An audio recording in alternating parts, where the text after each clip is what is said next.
What's up, everybody out there in the world? Welcome to Yo. the Truly Strange Show with your host, Truly Christian and Pete the Strange. Thanks for being here tonight. Feels I good. can't believe we have people watching after a 24-hour Grail Country live stream, 29 hours actually. Just in case you needed more conversation, we got you. Love it. Yeah, so Truly Strange show exists to kind of talk about weekend review of this little corner of the internet culture and a broader culture at large, kind of everything downstream. We try to cover some of the high points, some of the low points, and yeah, that's really all this is about. And on a late night, on a Saturday night, when people are just kind of like halfway paying attention. So yeah, Heck man, yeah. that's what we're here for. I'm fully paying attention though, Christian. I am 100% here. No ADHD, no ADHD. It hasn't kicked in yet, but no promises. So the first thing, we've already mentioned the 24-hour Grail Country live stream, 29-hour. I'll be honest though, I feel like I need to kind of unpack a little bit. I don't know about you. I know it's not. I don't see it on our list here, but it is. It's number 2 on the list. Oh, number 2. Okay. See, there's the ADD kicking it. I saw Defense Against the Dark Arts, which just excited about that. We'll get there. We'll get there when we get there. I got to pop in a little bit, not as much as I wanted to. I popped in late last night to the Grail Country live stream. I thought it was funny that isn't it Nate who kind of founded the Grail Country channel? Did he show up just at the end there for the last 45 minutes? Yeah. I thought that was pretty funny. I mean, okay, so there's a couple things about that I just think are so interesting, right? So whatever this is, it's like the person who created the channel gives it over to other people. Those people run a 24-hour live stream. There's Protestants, there's Orthodox, there's Catholics, there's Jews, there's atheists, there's non-religious people. There's all these people. The link has gone out for 29 hours or something like that onto the internet, this dangerous place that we call the internet, and no trolls show up. Well, there. I mean just the ones that we call family show up, of course.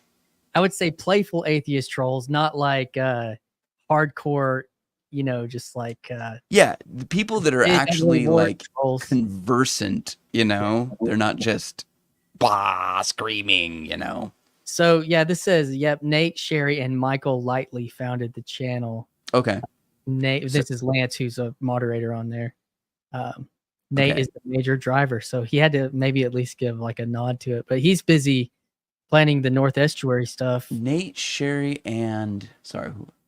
I have it here. Michael. Got it. Okay. No one crashed the stream. That's what I'm saying, Lance. That's what I'm saying. Like, nobody came in to disrupt what was happening. There maybe they just watched, I guess.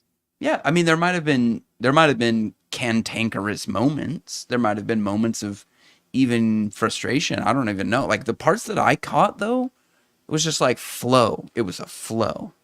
I mean, what the heck? What is this? Well, I mean, it's something that's in this little corner of the internet. So we'll probably get back to talking on that, but let's we're gonna kind of go through some of the highlights of some of the happenings around this corner, and then we're supposed to have a special guest with us tonight, which is South of Sunrise, who made a video featuring Kale Zeldin and Paul Vanderklay, Grizz, Paul had John Vervaeke and Jonathan Peugeot, and it was called The Defense Against the Dark Arts, and it was kind of a great little primer, I guess, on some of the meaning crisis, some of what it means to kind of be involved in this space a little bit, what it's about. Some not always is everything just like this. We've got a defense against the dark, not like, but there is some of thinking, Mhm. thinking your way through, finding your way into some meaning and some other thing. What's up, Bryce? Good to see you, man. You hopped on that 24 stream just like for half a minute when I was on there, and then you disappeared. And so, anyways, yeah, but so I'm excited about that. South of Sunrise, Defense Against the Dark Arts. We'll have him on here. Hopefully, he said he agreed to the plan recently on Twitter. So next up, I have. We'll just hit on the northwest estuary coming up. That for anyone that doesn't know about estuary, it's this idea based off of salt water and fresh water mingling, and that has to do with people maybe religious, maybe not religious, but looking to have that conversation. And estuary is a conversation protocol that is not, you can think of it kind of like AA or something like that. It's not inherently Christian or non-Christian. It's something else that's allowing, that creates physical, there's a protocol that you can find. But we're kind of, there's some people related to Grail Country. Nate is a big part of this. I don't even know the dates, but I'm just highlighting. I know it's this fall, and there's going to be some speakers. Paul Vanderklay is going to be a speaker. Karen Wong from the Meaning Code is going to be a speaker. And Michael, man, I know him on Twitter. He's got he plays guitar on Twitter. There's like a picture. I think that's who's speaking, but oh man, I don't have all the details. All I'm going to do is highlight it, and you can look up. Well, I don't even have the website. That's how terrible I am of a host for this show. Maybe I was just Pete. trying to think. I think he posted it on his Twitter, formerly known as Twitter X. Are you looking for it?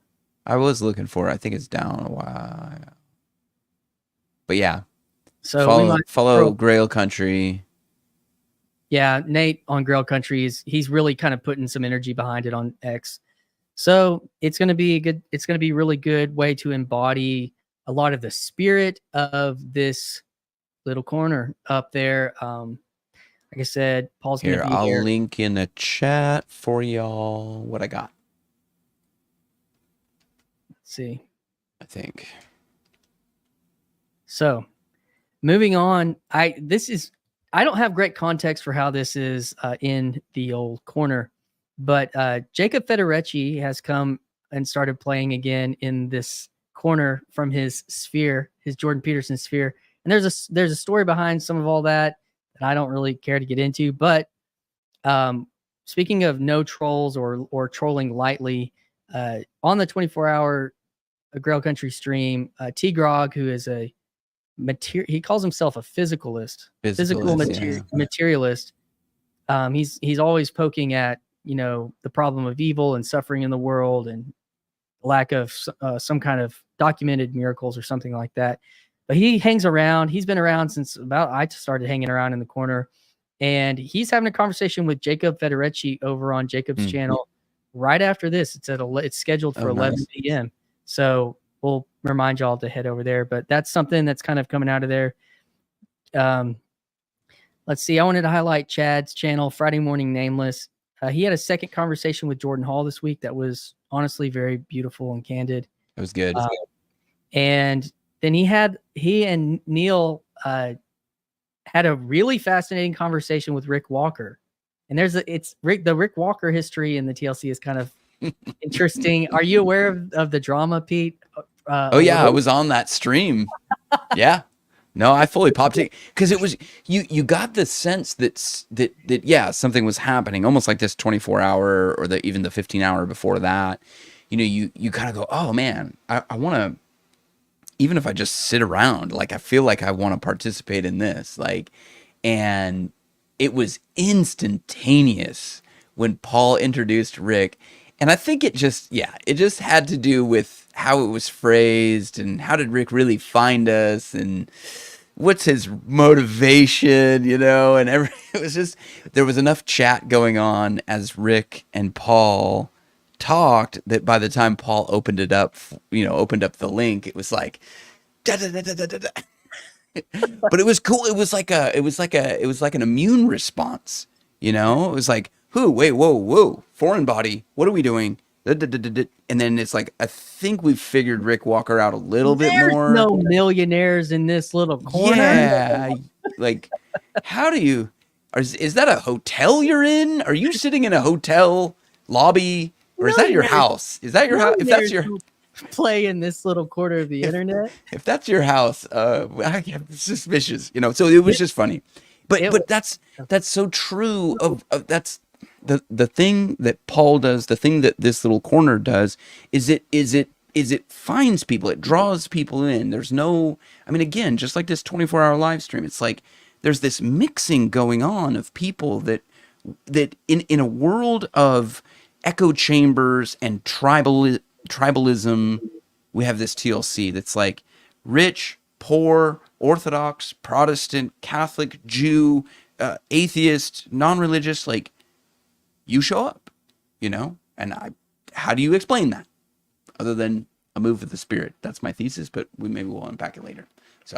So yes, yeah, bringing Rick Walker back on was cool. Yeah, so it's kind of, there was a funny caveat is that Rick thought that he may have thought I was Neil because he scheduled the podcast with Chad and I. He double booked us. Oh. So I was supposed to have a conversation with him, and he was on Chad's, and I was like, "Hey man, where you at?" And he was like, "Oh my gosh, I'm on Chad." Yeah.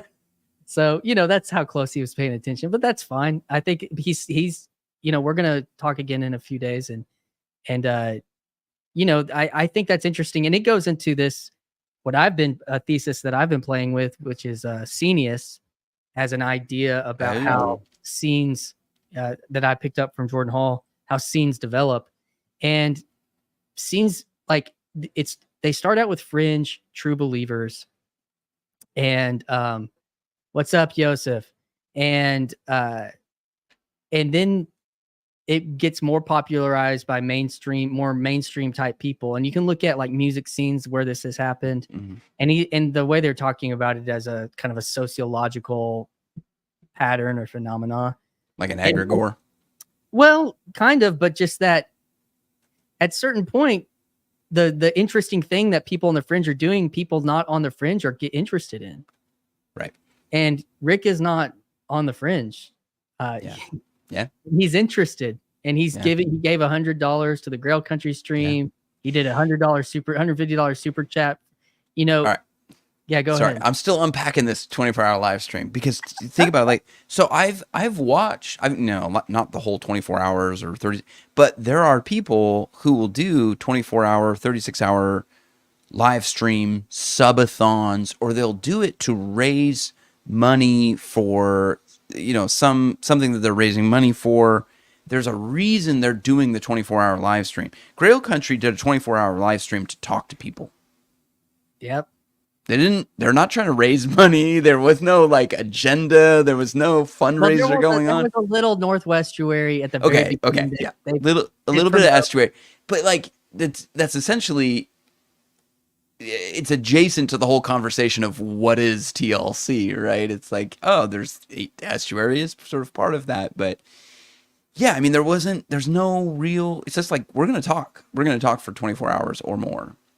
And I just like, again, just thinking about it as an antithesis to what we normally see in digital space, in the online world, where if I'm going to stay up for 24 hours, I'm hoping to raise some money, or I'm hoping to get something out of this. I think that what they were wanting to get out of it was people out of the lurk, and they had about 10 people come on to the stream that had never come on. Yeah, and which is a whole StreamYard. If you put them all together, that's like a whole StreamYard screen of lurkers. Frame, yeah. So it is cool, and on that, I'll highlight again for Chad that he's been doing some AM morning streams, some early morning streams. So check out Chad at the Friday Morning Nameless if you are looking for some different conversation spots. I want to make some honorable mentions this week for Christian Golden's Agapapologia. I don't know if to say it right, but he's been out with some family issues. But when I first got on, he was one of the first live streams I got on in the evening, and he's come back in full force to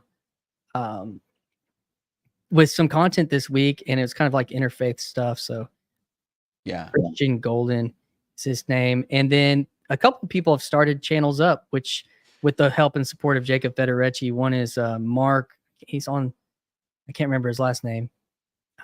He's on Grow Country a lot.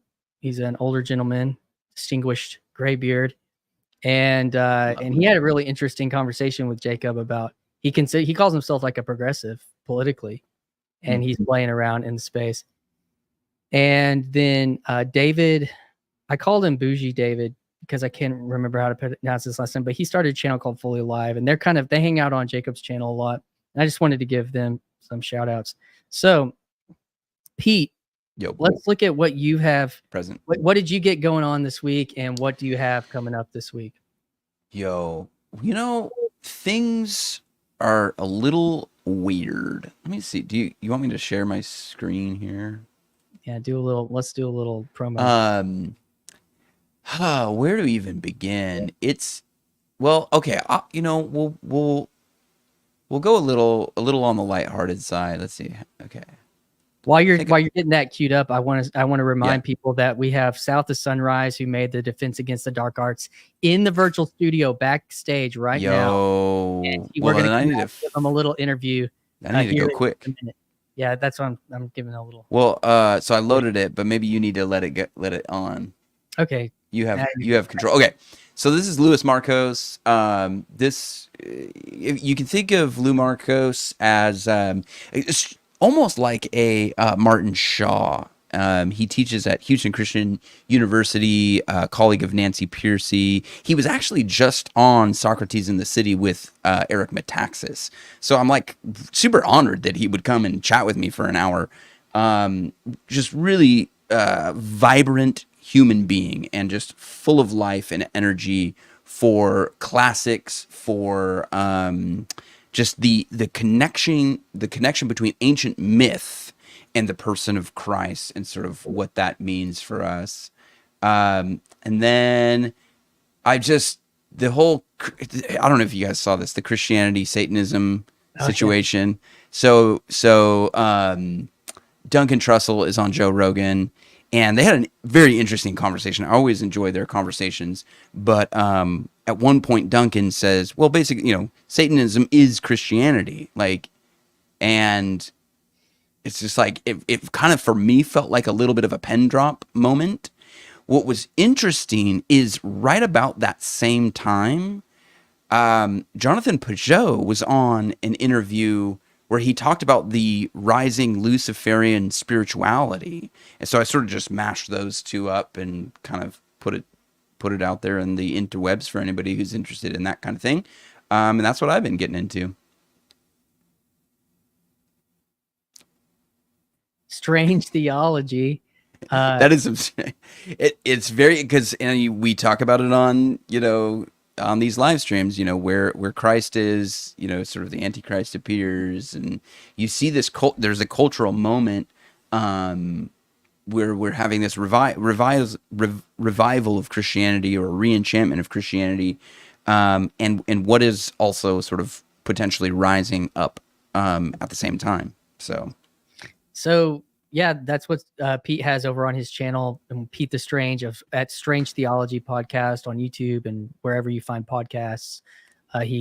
He's talking about such things. So he has that. You have a conversation podcast coming out with Louis Markos this week. That'll come out Monday. So I'm going to highlight a few things from my channel. Yours truly, you're on it right now, and which I want to get this. If you ever want to stream this to your channel, I want to get the credentials in, and we could be streaming to your Twitter and your all that stuff in the future. Okay. This week I started out with a second conversation with Brendan Graham Dempsey to get his take on TLC, and I let him just go on biblical criticism, like let it out, brother. And he did. And then I had a follow-up conversation with his. Oh, actually, after that, I had a stream. I opened up like a follow-up stream, a live stream after that conversation. Yeah, because the chat was pretty spicy, responding to his stuff, and it was fun. And he trolls a little bit, because at the end of my conversation, like as my show's ending with him, he said, "Thanks, everybody." and in the Hive Mind comments, and then he popped in on my Hezi conversation on the chat for a little bit. No, with my Luke Freeman conversation. I did a meta modern week because Luke Freeman, the guy in the corner, he really likes that conversation, and people have been wanting kind of to get a Jewish perspective on that as well. And so, yeah, there we go. There it is, Mark. Sorry, I couldn't remember his name, Mark Parker. I thought the format for that was great. Post a video, go live, and interact, open up the conversation. You know, again, we're learning how to use this as a tool for connecting, making meaningful connections. And that's one thing I love about the live streams and even the premieres. You know, you post a video, you just get to chat with people. It's I don't know, it's next level. It's next level, which I think is, you know, good, since we've got this South of Sunrise conversation coming up, which I think is also next level. It is next level. We're having, yes, South of Sunrise. He released a video on YouTube and Twitter. Many people in the corner saw it. I think it's probably up close to 1,000 views right now. I didn't look today, but last I looked a day or two ago, it was like 750 views. And, and it was that conversation. It was South of Sunrise released a video with Paul Vanderklay and Kale Zeldin talking about the Defense Against the Dark Arts conversation they had probably a month ago. And he took that and kind of gave a picture, a pull out of some of the culture around here. So I'm going to highlight some of the broader culture. And then I think with PVK, Jonathan Bajeau, Jordan B. Peterson, and then we're going to open up to an interview with South of Sunrise, who I think is going to remain anonymous on the video, but he's going to talk with us about what inspired that video and everything. But before we do, here's some branding. Just kidding. I don't have any. Smash that like button. Oh yeah. Oh well, let's hit that. Well, hey, and Christian got the 500 sub. Yeah, boy. So that was good. YouTube gamifies this for you. Those of y'all that of course.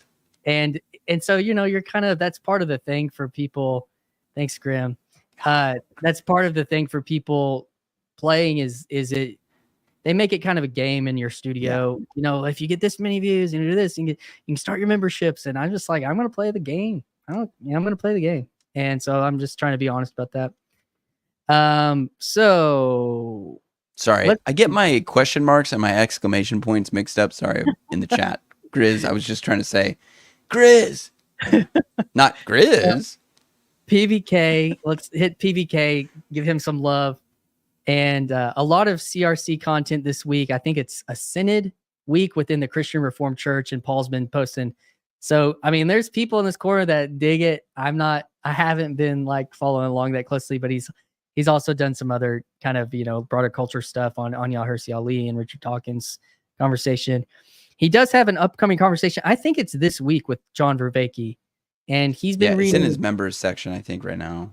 It's already in there? Don't quote me. Don't quote me on it. It might be an old video that I saw. So anyway, yeah, he does have one coming up. And then, but yeah, he read Carlos Erie's She Flew. I think that's the guy's name. And it's about, this whole re-enchanted world of miracles and demons and all these, latent Protestant American people are starting to like become spiritual again. They flew. Thank you, Grim. Yeah. And so what's Grim saying about members? How do you get memberships at 500? They made you to do it at 1,000. Yep. The old school YouTube was 1,000. They're making it the barrier to entry lower, Grim. So that it's so I think one of the cool thing is don't they limit you? You don't get community posts until you reach 500, and now you have a way to do community posts. I think that's the. No, I've been able to. Have you? Okay, maybe it's just when you verify your account now. Okay. Yeah, so that was one tool that's good. And then 500's memberships, and it's the community building one, and then 1,000 it's AdSense at 1,000 now. Right. So yeah, levitating people, reading things, internal family system demons. I mean, that's just, curses, man. It's real. I believe it's real. And they just they're informed a little differently now, maybe with our coming through modernism, but yeah, real stuff. So all right. Just so you know, I was wrong about that John Vervaeke video on Paul Vanderklee. It was an old video that I was looking at. Sorry. Okay. Just to clarify, guys. Sorry. But yeah, I know he's got one coming up, and it'll probably be under membership first over on Paul's channel. So last thing I want to say, let's see, Jonathan Peugeot, he's been low on content because he's out on the road with Peterson and his rock and roll friends, Dirt Poor Robins, who are at Symbolic World, Neil deGride, who is kind of he's hung out. I know he's been on Karen Wong's podcast, and he's with Drew from Musicology. He opened up a few shows for Jordan Peterson. Dirt Poor Robins did with Peugeot as a rock band act. So I think that's been cool for them. I am excited to announce that we have scheduled a conversation following up his tour. Neil deGride from Dirt Poor Robins. Oh, sweet. Gonna be on the Yours Truly podcast coming up. So excited. And yeah, but that's Jonathan Peugeot. And then Jordan Peterson, he dropped a live recording, one of his live recordings from We Who Wrestle with God tour, like one of his full on. He's kept those. Was that the Nashville one, or did he drop another one? He dropped one from Ireland, and I don't know which one he dropped with this one, but thanks, Grim. All right, so I think unless you've got anything else you want to say on the broader culture stuff, Pete, we're gonna bring on South of Sunrise to talk about the Defense Against the Dark Arts. Pete, are you still got your screen going? Can you pull up? Can you search that out real quick? Yeah, and I'm already there. Let's see. Wrong one. Not there. More move till you get it. Give me a second. I thought I was sharing my screen, but it's sharing. Okay, hold on. Yeah, share screen. Why? I guess. There you go. There it is. There you go. And yeah, let's click on it. I don't know if we can get the audio. This is the new one. Object has been disturbingly. Yeah. He fixed Grim Grizz's name in this one. I know that. Uneven. In Harry Potter, the defensive against the dark arts is sort of in this sleepwalking phase. There's nothing in here about using defensive spells? Using spells? Why on earth? I can't imagine why you would need to use spells in my classroom. Why would you even need a defense against the dark arts thing? Because Voldemort is gone, right? Or so you think. It is the view of the ministry that a theoretical knowledge will be sufficient to get you through your examinations, which after all is what school is all about. And how's theory supposed to prepare us for what's out there? There is nothing out there, dear. The question is always, how do you teach this thing? And so there's this desire to suppress it. As a school teacher, I think a lot about these issues anyway. I see what you can do with a student in high school, but I know that they're being kind of frog marched into a kind of world that, in certain respects, I feel that I have ill prepared them for, because they're going to go to college, and either they sort of do one of two things, Paul. They either become pragmatist nihilists, or they become true believers in the new gospel. And the new gospel is Donald J. All right, we're bringing on South of Sunrise. South of Sunrise, are you there? I am here. You guys hear me? Yeah, man. Welcome. Nice to meet you. Nice to meet you guys. How you guys doing? We're doing good. well, man. Thanks for carving out the time. Yeah, thanks for having me. So a little birdie sent me a heads up in my Twitter DMs that this was going to happen. And so I just decided to take as much advantage of that as I could. And I just started going boom, boom, boom. Hey, check this out. It's just cool. So yeah, appreciate it. Yeah. I'd seen, I think you were either reposted or something like that. And I'm like, wow, okay. Good energy. Yeah. Mm-hmm. So tell us about how long you've been paying attention to this stuff in this corner. TLC, pretty for a while, I guess. I think Paul came on my radar probably early 2017. So he had like maybe 900 subscribers. Yeah. And that was like the first moment where I realized other people that I was watching, he was watching. And he had appeared on some podcast with like a young kid that was super smart, and he's not really around anymore. But I was like, okay, cool. Like I could see the algorithm do its thing, and just kind of followed along as it's been going on. So it's been a cool journey, and I've always wanted to do you know some sort of video, but it's just been things move fast, and I was thinking, okay, do I go out and film stuff? Do I get like documentary stuff? And then something about the Kale and Paul talk felt like a good place to finally do it. And they had like a lot of good comments of like, oh, you should make this into a smaller video or something like that. Other people in the comments, and then Mm-hmm. Paul had made like a member video maybe later that week or maybe a week or two later, and he was kind of like, he just seemed like he was down in the dumps a little bit. There was like a period maybe like 2 months ago that he seemed kind of blue, and he kind of mentioned that hey, if anyone wants to take a crack at it, it was like a challenge. And so I kind of thought it'd be funny if I really took a crack at it. Well, it was impressive. Like the quality is, so to that point, like what's your kind of experience with video? Yeah, I mean, I do video editing for a living. I've been doing it for quite a while now, and it just felt like I'm not not terribly smart or academic, and I figured, okay, this is my one weapon I can use to kind of at least bring these big ideas into something that's a little bit more consumable and cool too. Like I usually try to find, I'm always kind of searching for music and ideas, and a lot of times you're just trying to search for that vehicle to kind of put everything together. And so this was that, and I really didn't I I really let their conversation kind of steer me, because they were talking for about 2 hours, and I actually started it back in late March and just kind of started chipping away almost every night. Work got busy and things kind of fell off, but um and then digging for other YouTube videos and stuff like that, that was time consuming, just to kind of find, Mm. okay, if they say something and they throw it to something, could I like accentuate their point? Could I really give it some depth? And luckily, because I've been watching so much stuff, I kind of had in the back of my mind certain moments that I was like, oh, okay, yeah, this is a good piece or something like that. So yeah.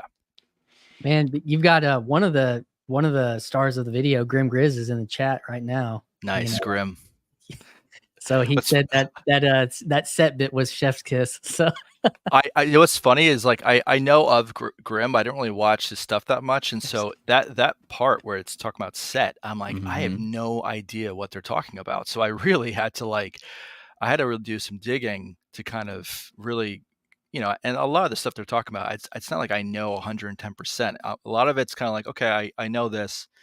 These are deeper ideas, but I kind of found that perfect clip with Kale and Grim, and I was like, okay, this is a layup. And the hard part's just trying to condense everything down into that chewable sound bites. And Well, so I was happy to kind of get Grim in there. it's hugely important. And the thing about that what's so interesting about you catching onto that, it's not interesting because it's like one of Grimm's most brilliant theses that he brings in this space is this idea about the God set and the God cell. And I actually, one of the first times when I was getting into this space, when I found my way over to Grimm's channel, he was talking to Kale about that whole thing. And so I think that's just so cool how that works. Yeah, man, but I was blown away. The music was so, I don't know. It brought so much energy to that, and the way Cool. that the pacing and everything was so much fun. So how long have you been doing editing, and kind of what world, you don't have to dox or give away yourself, but like what world, what coast are you working on, or not coast, or where are you at in the world doing this stuff? Well, I'm from the East Coast originally, and I was out in LA for a few years, and now I'm back on the East Coast. But for the most part, I work in, or have worked in, the sort of ad world. The last few years there was this big push of like doing a lot of mini documentaries, like trying to kind of, about 10, 12 years ago, they were trying to kind of, advertising became so like obvious, and millennials were like, we know this isn't an ad. So that it seemed like, okay, how do we package McDonald's and the fish fillet, and they were like, "Oh, we'll do a mini documentary about them fishing for like Alaskan pollock I and you're remember finding that. fishermen, stuff like that." And this was for like another small like up and coming like news company back in like 2016. But and before that, it's ad stuff that would be on Instagram or anything with like Red Bull or there used to be a big thing called like Tough Mudder that was all about like mud races. So I did some action sports. I did TV stuff before that. I worked at like a local programming out where I live and, kind of cut my teeth on doing these sort of news packages type of stuff. And, you develop a little bit of a, um, you get pretty good at like hearing people speak, finding those bites, and just cutting the fat, and you can kind of build a good foundation of how to approach people talking, interviews. And it's funny with Kale and Paul, I haven't really ever edited two people having a conversation. So it was interesting because usually it's a producer asking questions. It's a little bit Mhm. more pointed. And it is funny to go through a conversation and hear people actually say the same thing. They kind of circle and Right. they'll say similar stuff, and then they get to a point, and then maybe they're something sidetracks, and then someone brings it up again, and then someone says something even better. And so it's funny kind of going through a 2-hour conversation and being like, okay, what's the best way to say it? And also, does it flow properly to what's going on? Because a lot of times with editing, I'm always careful with trying not to, change people's words of what they say, Mhm. or, the little ethics of, or even putting certain B-roll. I was a little worried about some B-roll I was using. I'm like, is this a little too rough? Is this a little too a kick in the chest in terms of landing on a point? But I think I landed in terms of just making sure that their ideas were covered, and I wasn't like, doing anything outlandish. So, but yeah, so my background's like AdWorld type of stuff, and that kind of paid the bills. I do some YouTube content, not aside from this, from other people who are on YouTube and stuff like that. So, um, yeah, so that's basically the gist of my editing background. Well, it was awesome, and I just want to highlight that, and I don't know why I feel like I need to do this, but it's just funny that you said that dialogue goes in a circle. And so one of the things that I've been doing, one of the things that brought me into this space was listening to podcasts and realizing that phenomenon that you just talked about. I think I even mentioned it in my last podcast that as people dialogue, they circle back to the things that are most sort of salient or the most, it's like the ideas that have the strength to endure the dialogue, it sort of come to the surface more. Everything else kind of gets pushed back or whatever. And similarly, just thinking of the continuity of the conversation and not wanting to just kind of do maybe what we see other people doing on the internet, which is just clipping bits and and not really worrying about whether or not you're respecting the original piece, which was a dialogue, which is, I think, so fascinating, right? Like you took the original sort of piece of art, if you will, was two people having a conversation, a dialogue. There is something to that. Now, I thought that one of the things that made your video possible was that they were talking about a story. They're talking about Harry Potter. And so there's all this visual, there's all this, stuff that you could pull from. So on a visual medium, that dialogue had a backdrop in a way that I just thought was, my first impression seeing the video was that it's the next iteration of whatever it is that we're attempting to do. We lay the foundation with dialogue, and then we can sort of repurpose that dialogue in another sort of art form that I think that you found essentially.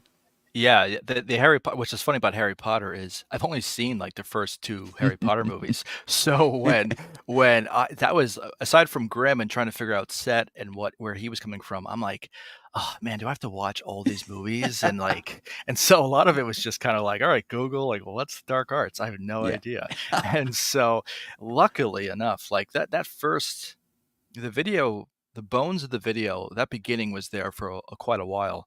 Mhm. And once I found that clip, I found another clip, and I'm like, okay, this doesn't work with how they're talking, and how can I? It's almost like playing Tetris. You're like, all right, let me get some Mm. space here, plop this down, and luckily, when I found that clip, I was like, "Oh, layup! This is perfect because Yeah. this is exactly what Kale is talking about, and this is exactly what you do in editing, or if you're in an interview, Mhm. you know, if it's someone talking about, you know, a brewery, and it's like, okay, let's show the brewery, like let's get the proper B-roll, and then at the end, I knew the tail end of the piece, the last two sections, which is basically like the new world and the kind of closing bit. That was kind of like shaky for a while. And I knew that I had to kind of bring back the visuals of like the TV Mhm. and updating, you know, instead of going from archival footage, it's, you know, computers and stuff like that, and kind Mhm. of get that visual symmetry so that people can kind of, I drop those breadcrumbs in the beginning, Mhm. and then I can, as they're concluding their ideas, I'm showing you like, okay, this next level of the discussion, and then that those last two Harry Potter clips I found pretty late, and I was like, okay, great, another layup, because I knew that there was some history with the dark arts professors, that there usually are, you know, they pull a fast one at the end, and they're really, you know, it's kind of like a Scooby Doo situation. They're really the bad guy, but there's that one good dark arts professor that's, you know, kind of says that line to Harry Potter, that it was a pleasure teaching you this year, or Mhm. you know, I'm glad that what you learned this year, and I kind of thought that was exactly what Kale was trying to kind of land with when he's teaching his students and stuff like Yeah. that. So yeah, it's I definitely think pulling in that certain B-roll and those images is just another way for a video or an idea to just get a Mhm. little bit further away from the center and it be approachable. I always Yeah. thought that Paul, the reason why I love Paul and I love the TLC, is just a lot of this stuff takes me a while to kind of get, and to kind of have a little bit of a filter or someone digest these things and to articulate it definitely helps me kind of approach things and kind of be like, okay, that's interesting. And I think that the next iteration hopefully will be kind of taking those ideas and seeding them Mhm. into a video so that it can go a little bit further out. It can have a little bit more, Yeah. it can travel away from the house, so to Yeah. speak. Well, and I think that that's the medium that we use. I mean, it essentially, for the most part, it's on YouTube, and the reason is you take a conversation that would happen in a coffee shop between two people, and it would be like an ice sculpture. It would melt into history. Nobody would hear it other than the two people that were involved. Well, now we're taking these conversations, we're putting them on the internet, they're archived there, people can search them, people can get transcripts of them, and it extends the reach, I guess maybe is another Yeah. way of Yeah. saying that. And so I think it was Teo's point there was a Grail Country live stream that was just like, there was some, I don't know if he was frustrated or it was just like, guys, we just sit around and talk. Like, we need to jazz this up. We need to do something next. And he used the word jazz, like, just, but it struck me because jazz music is like, it's like a conversation almost. And I thought, okay, well, yeah, that's art. It's music. It's taking it to the next level. And so I really do think, when again, I'll just repeat myself, I guess. When I saw your video, I was like, okay, there it is. That's the next, because what you're saying is there are lots of people who might come across a Paul Vanderklay Kale Zeldin conversation in their YouTube feed or something like that. They may click on it.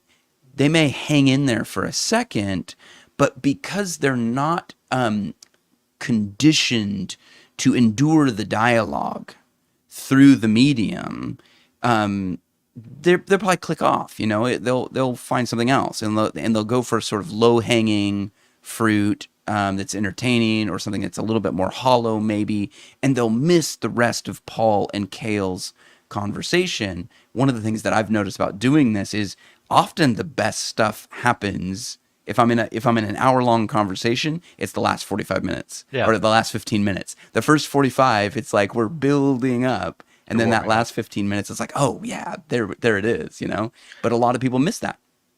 Yeah, and it's also, we're in an interesting time right now too, because I think for me, I know my viewing habits in podcasting or longer content really started to change in 2016.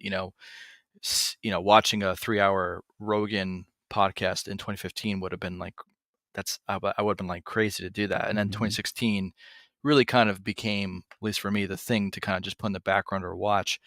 And it's interesting because these things are getting longer in duration, and at the same time we have this complete fragmentation of like TikTok and Instagram. So you have these extremes happening where we actually have people who will do like, in the YouTube world, like or Twitch, like 8-hour streams or the 24-hour stream Grill Country just did.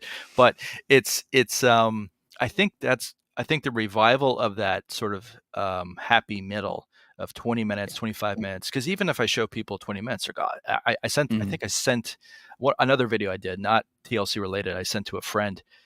He's like, "Oh, dude, this is 19 minutes long." I'm like, "Yeah, just power through. It's okay." Yeah, you're gonna be all right. I know he was like at work, but I just thought it was so funny because every now and then you bump into someone or a normal person or normie, and you're like, "Oh yeah, that's right. I guess this is kind of long." But yeah, I definitely think getting to that, and that's a crazy thing about storytelling too, is that movies, they float in that 90-minute range, and you can even detect, this is dragging on, this is too short, or if it's too edited down, you're like, something is missing here. And I think it goes back to the musicality of things. There's a feeling that we can detect in the shape and the pattern of a story.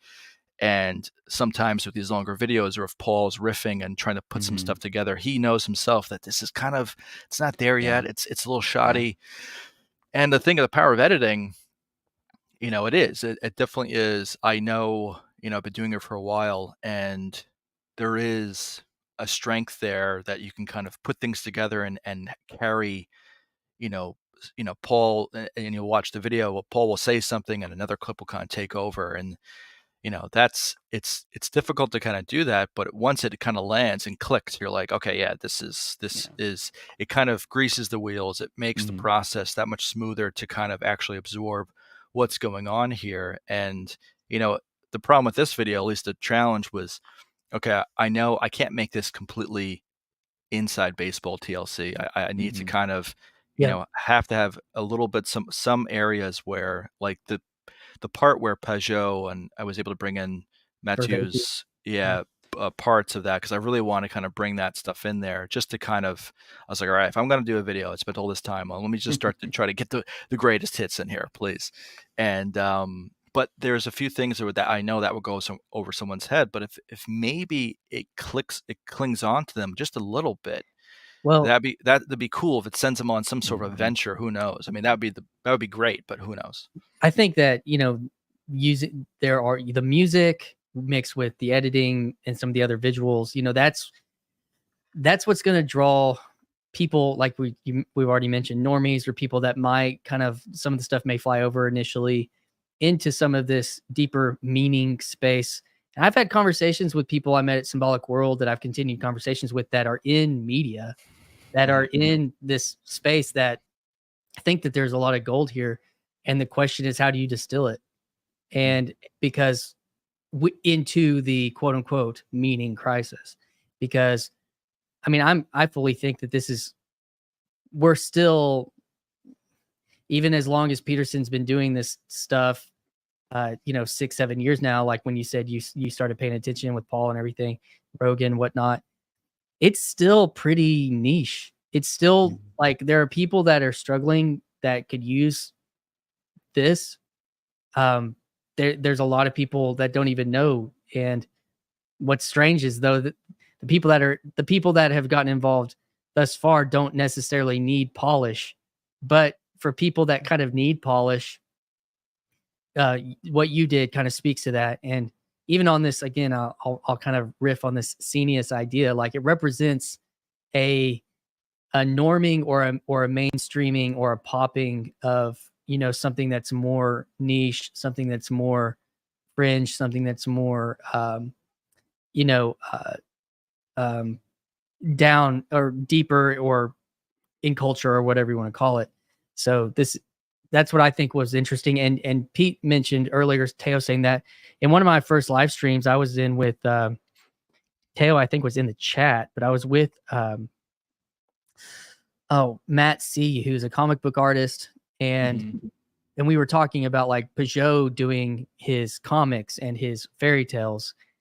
doing his part in getting this kind of stuff pushed into the culture in a certain way, that you have to do it at a certain level. Like, it has to be packaged in a way that's digestible or palatable, you know? And I think that's something that you've accomplished in the space. Did you see the Asian guy who made Yeah, JS West. yeah, Jai West? Jai He West, made yeah. a really high level Yeah, that was cool. production about 5-6 months ago. No, who's Jai West? He's an actor, like an Asian actor. Are you finding it, Pete? No, I was finding the clip of Teo in that. I think I put it in one of my videos. He's an actor, and he did this Order and Chaos dramatic, but it was produced at like the cinematography was at a very nice level, and the music was really very good. powerful. It was really similar, actually, feel musically. It was kind of this driving thing that Cool. you brought in as well. And so I'll link it to you in a DM Yeah, afterwards definitely. if we can find it yet right now. But anyways, man, dude, thanks for coming on. Do you have any other things you want to say or encourage the people in the TLC world? Grim's here if you want to say anything to him directly. I know he's been sending you comments. He's been trying to dialogue with Yeah, you. I haven't really checked the chat. I have to look over and see what he's saying. Yeah. Dragon of Possibility. Thank you, Nathan. Nathaniel. I'm looking right now. Dragon of Possibility. Interesting. Yeah. I mean, I think there's a few things I want to do next. I mean, it's probably going to be a few months until I spit something else out. I mean, a lot of the stuff that, you know, I do screenwriting also, and I'm finding that at least pre 2016, my ideas went one way, and I was kind of coming up against a wall. And then when Peugeot came on the scene, a lot of these stuff really felt like they had a foundation for the first time, or I had these instincts that I didn't really know, why. And then Peugeot was really giving it a lot of depth all of a sudden. And I think to that point with TLC stuff kind of coming to the mainstream, I think that's what's going to happen is that a lot of the stuff is, people have their own specific things that catch their eye or they want to talk about or this or that. But I think eventually, just like how today there's certain language that's being used in the mainstream, either whether it's ideologically or just the current vernacular, I think that's going to be the big moment, is where certain concept that we're talking about can somehow be ushered into how people, if there's a vocabulary that we're using can kind of go into the mainstream. I think it will allow people to actually enter into a better frame of things, because so much of language today is there's like a rub against things. And I think the most part is people don't even realize, at least when I talk to my friends who think I'm crazy, I just feel like things are falling apart. It seems very obvious to me. And there's a kind of schizophrenia, at least when I lived in LA, I kind of felt that. Not me personally, but just outside and, in the streets or just walking around or talking to people. They really don't have any of that sense making of what's kind of going on. And they're yearning for something. They want that thing to kind of just go, oh, it's actually this. And hopefully this stuff, what we're talking about, can eventually, I'm trying to kind of get into my stories and stuff like that and getting into future videos. And it's going to take a while to do, but I think it's really interesting to see other artists or other people who are creative kind of orbit around this space. And hopefully in a few years' time, you'll start to see, the pinnacle would be like exactly how the Matrix really shaped language and fashion and music to describe an upcoming internet event of the cyberspace. I think we're kind of coming up against that again, where, maybe it's AI or something, but we're entering into this sort of invisible world a little bit. And I don't think people, normal people, secular people, modern day people, just don't have the tools to kind of actually understand what's kind of coming. I mean, I'm still grasping for that myself. So I can only imagine, what people are going through when things are so big and they just don't know how to contend with it. So hopefully in the next few months or next 2 years, just it's a constant state of just doing the deep dive, getting better. And this, talking to you guys and just trying to kind of sharpen those ideas and thoughts, because a lot of the Mm. stuff is just so blurry to me too. Like my gut Mm. gets something, but my brain takes a little bit longer to kind of actually articulate it to someone else. I think that's the biggest challenge, is actually being like, oh, and you're describing this, and people think you're crazy, and it's like, I know this is kind of true, but I don't know. I don't have the ability to kind of convey those things. So luckily, my editing takes over at that point. That's awesome. That's art. Yeah, And man. I think that came through. And so, South of Sunrise, thank you for giving us time and letting and sharing your story with people here, people watching with us. And Yeah. I don't know, Pete, you got anything else before we shut this thing down? No, man. Love it. Great. Thanks for Yeah, having me, let's- guys. Appreciate dude. it. Thank you. All right, dude. All right. Have a Take good care, night. guys. Dude, that was cool. Love it. That was really cool. Yeah, there's a lot going on, and he had a very sincere point towards the end there about the meaning crisis. Mhm. And so hopefully there are, it's fun. Fun isn't, maybe it's exciting to be a part, to feel like you're a part of something that Yeah. could really help the world in a way. So, man.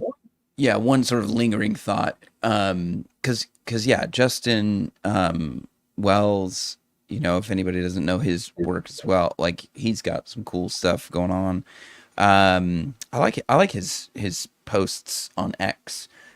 Just a picture of coffee and a journal. But yeah, the art is emerging, and it's interesting that it's coming along with this emerging generation of young people who can't tolerate BS. They just can't tolerate. If you are disingenuous and if you put something out online, it like that, to the point that South of Sunrise was making, like they needed a new way to make commercials, right? Because if you just did it the old way, if you just try to sell these kids on the same, crap that we sold their parents on, they're not going to buy it, And I think that TLC is built on authenticity and vulnerability and those things that we are going to need moving forward. So I think it's great. All right, guys. Well, everyone, thanks for hanging out. Hopefully I will do some work on this one and get some links in the description to help really tie these things together with that. But yeah, man, thanks for hanging out tonight on the Truly Strange Show. Go follow Pete Strange Theology. Everybody that we've mentioned, I've tagged several people in the description already. Check their channels out and follow along. Just like South of Sunrise saying, this story's just getting started with this art, which is what, honestly, that was the challenge at Symbolic World that we were at, was to pick up your camera, pick up your pen, pick up your paper, pick up your instrument and start creating and marching into this to defend against the dark arts, to say. Yeah. So, all right, man. Y'all have a great night. Thanks for hanging out, Pete. Yeah.